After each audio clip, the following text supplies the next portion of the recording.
is Juliana, and I'll be talking about this ecosystem service preventing soil erosion and how it affects the water cycle. Soil erosion happens when there is not a lot of trees or vegetation to help keep the soil from washing away when it rains. So when the rain creates a runoff, it takes the top level of nourishing soil with it.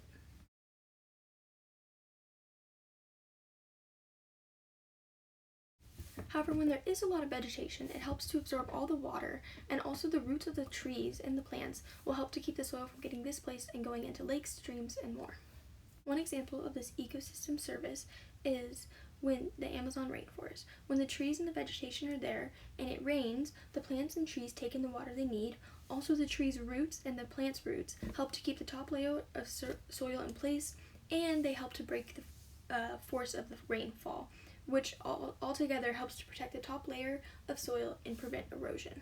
Once the area gets deforested, there's no longer the trees and plants to help break the rainfall, but also their roots are no longer there to keep the top layer of soil from getting washed away.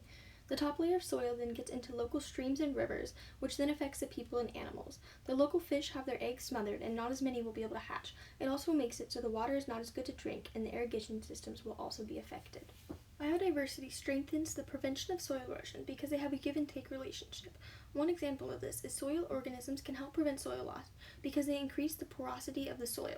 Soil porosity can be formed by the movement of roots, worms, and insects. Also, by increasing the amount of different types of trees and vegetation in an area, if one species gets a disease or is no longer able to survive as well in their current area, then there won't be as big a loss as trees because there would still be other trees and vegetation to take their place and continue to make sure the soil is not eroded away by the rain and into bodies of water. One threat to preventing soil erosion is deforestation. When all of the trees get deforested, the area becomes exposed to the elements because there's no longer vegetation to protect from the falling rain, and the roots are no longer there to hold the soil in place. So when it rains, all of the top layer of soil is washed away, and the soil no longer has as much nutrients and is no longer good for farming or anything like that. Also, it can create a landslide in the area, which can then cause mass destruction for the people. The ecological tolerance of the soil depends on the soil depth, the decrease in plant growth, also soil organic matter, and how many nutrients are lost. Also, it can depend on what is happening around the area. If there are a lot of trees being removed, the soil in that area will be more affected.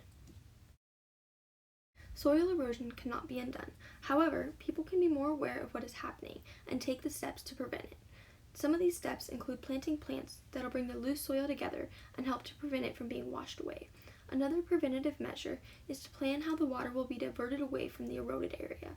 One way is a ditch that has dense vegetation at the sides as well as the bottom to help prevent the eroded soil from being completely washed away.